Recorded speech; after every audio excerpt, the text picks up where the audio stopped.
before it shut down. It still haunts me to this day. I don't sleep well anymore. Haven't for decades, really. My wife Elaine has grown used to my midnight wanderings.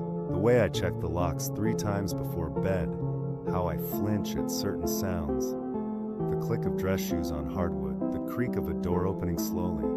She stopped asking about the nightmares that leave me gasping and sweat-soaked in the dark hours before dawn. I'm 64 years old now. The doctors say my heart isn't what it used to be.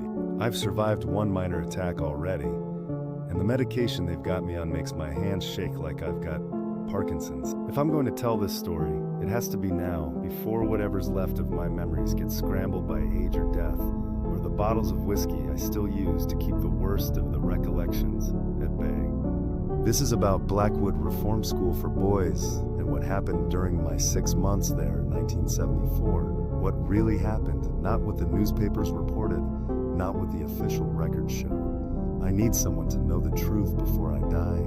Maybe then I'll be able to sleep. My name is Thaddeus Mitchell.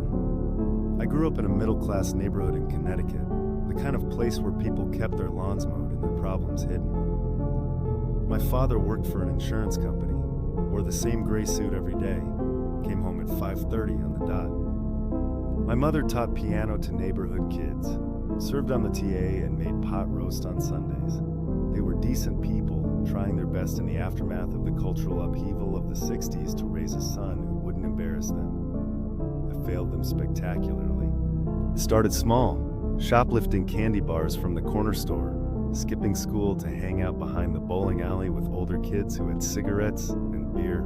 Then came the spray-painted obscenities on Mr. Abernathy's garage door. He'd reported me for stealing his newspaper, followed by the punch I threw at Principal Danning when he caught me smoking in the bathroom. By 13, I'd acquired what the court called a pattern of escalating delinquent behavior. The judge who sentenced me, Judge Harmon, with his steel gray hair and eyes like chips of ice, was a believer in the scared straight philosophy. He gave my parents a choice: 6 months at Blackwood Reform School or juvenile detention, followed by probation until I was 18. They chose Blackwood. The brochure made it look like a prestigious boarding school with its stately Victorian architecture and promises of rehabilitation through structure, discipline, and vocational training. My father said it would be good for me, would make a man of me, if he only knew what kind of men Blackwood made. The day my parents drove me there remains etched in my memory. The long, winding driveway through acres of dense pine forest. The main building looming ahead, all red brick and sharp angles against